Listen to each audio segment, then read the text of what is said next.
Buenos días, estudiantes de 11 grado del Instituto de las Américas. Chicos, el día de hoy vamos a trabajar acerca del teatro griego y también vamos a hablar de la literatura latina. Vamos a acercarnos al teatro griego originándonos en sus inicios. Inició gracias a una fiesta en honor al dios Dionisio, que era el dios de la agricultura, de la fertilidad, del vino y de las fiestas. Entonces, durante estas festividades o carnavales a Dionisio, se hacían cantos que eran de agradecimientos o de adoración, y de allí comenzó la costumbre de también crear lo que corresponde al teatro. Esto es, estamos hablando cerca del año 534 a.C. Allí también se inició gracias a Tepsis, que podemos llamarlo como el rey o el padre, el inicial de lo que corresponde al teatro original y al teatro occidental, el teatro que conocemos hoy, el día de hoy. En este tipo de teatro, él incluyó un actor que era el que dialogaba con el coro. También originó allí lo que corresponde a la representación dramática.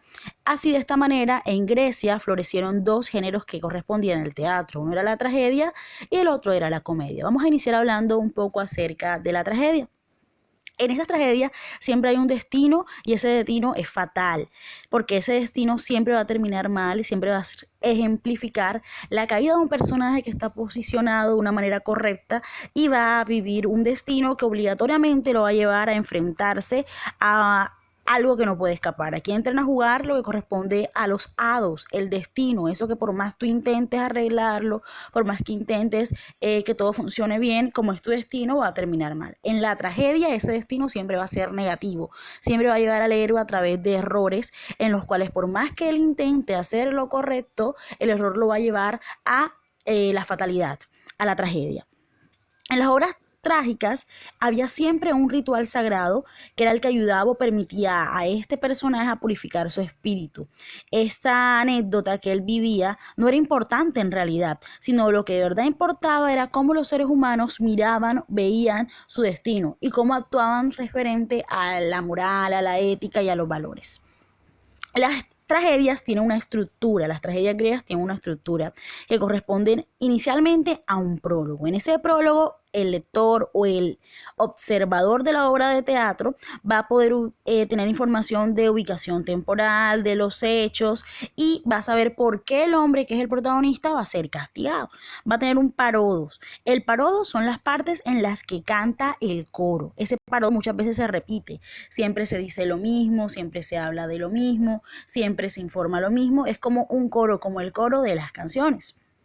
Después del prólogo y los parodos vienen los episodios. En los episodios siempre va a haber un diálogo. El diálogo viene siendo entre el coro y los personajes que expresan sus pensamientos. Está el personaje principal, los personajes que lo acompañan, los secundarios, que van a estar ahí expresando sus ideas, sus pensamientos, y va a estar el coro siempre como que respondiendo. Entonces todo esto lo observa el espectador y ahí va haciendo como que el análisis de la obra. Luego de los parodos y de los episodios vienen los estacismos. Estos estacismos son unas intervenciones en las cuales el coro va a expresar sus ideas. ¿Cómo van a ser sus ideas? Pueden ser políticas, pueden ser ideas filosóficas o ideas morales, pero estas ideas no son en realidad del coro, sino que corresponden es al autor de la obra. En este caso, el coro está siendo personificado, está siendo una personificación ¿de quién? Del autor de la obra. Por eso reciben ese nombre de estacismos. Es una forma del autor de expresar su opinión acerca de lo que está sucediendo en la obra de teatro. Por último, vamos a tener un éxodo.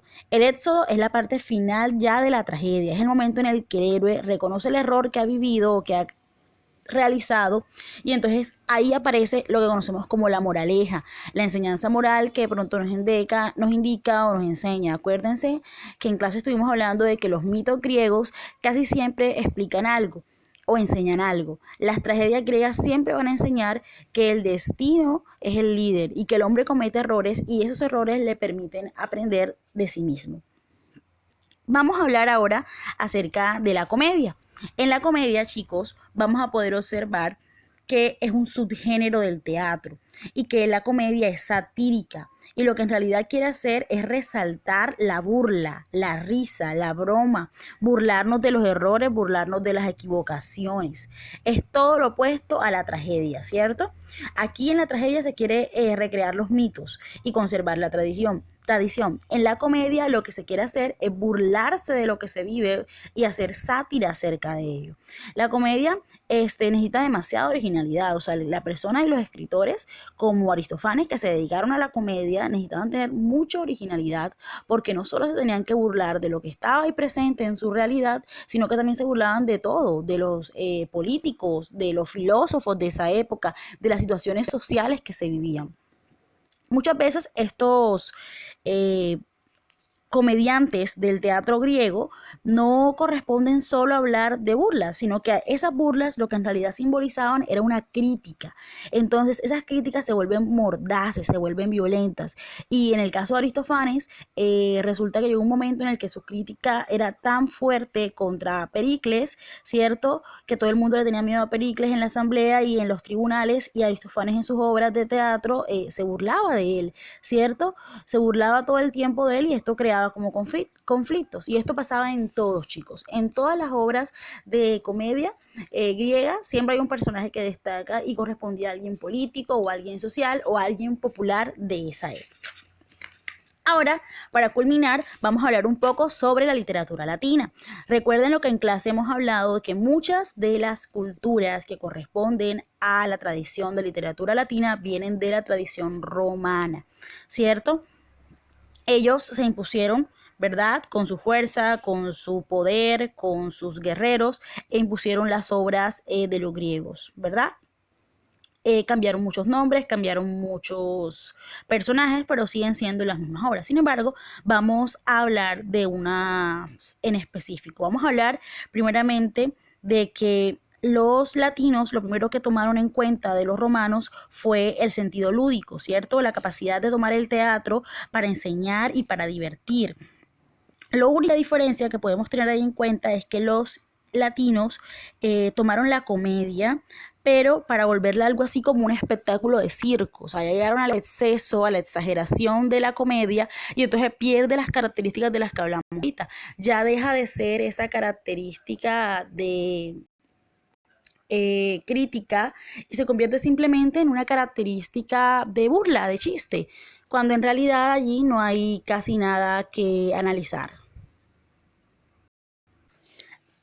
Algo de lo que sí podemos celebrar a los latinos es que a ellos se les encarga o se les nombra por ser los creadores de la mímica y de la pantomima. Entonces, en realidad nunca alcanzaron excelencia en lo otro, pero pudieron crear lo que era la mímica, las burlas, o sea que los mimos que hoy en día vemos en la calle, que hoy en día vemos en los teatros, provienen de la tradición lírica. Dentro de los autores líricos se va a destacar siempre Virgilio. Virgilio va a tener 3 obras maravillosas que son las bucólicas, las geórgicas y por supuesto la Eneida. Las bucólicas es la descripción de una vida rural, ¿cierto? De un mundo que es irreal, un mundo que es feliz y en ese mundo el espacio siempre va a estar en paz, en tranquilidad. El nombre de esta ciudad que está en paz se llama Arcadia.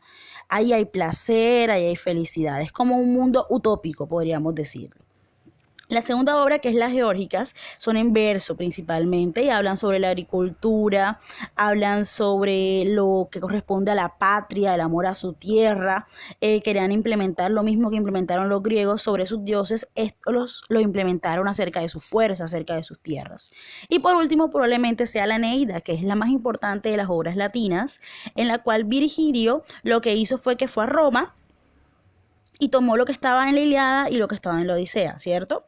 Y entonces unió estas 2 obras, hizo un remix, por así decirlo, con estas 2 obras y creó su propio mundo, en el cual nuestro personaje principal ya no se va a llamar Odiseo o Ulises, sino que se va a llamar Eneas y que corresponde a un príncipe troyano que huye de la ciudad.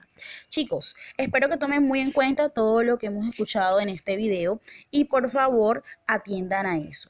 lo tomen en consideración para escribirlo en sus cuadernos por medio de un resumen de conceptos que vamos a crear, en el cual debe estar todo lo mencionado anteriormente. Puede hacerlo usted a través de lluvia de ideas, a través de mapa conceptual, a través de mapa mental, pero debe quedar evidencia en sus cuadernos. Espero tengan un buen día y se estén cuidando mucho. Hasta luego.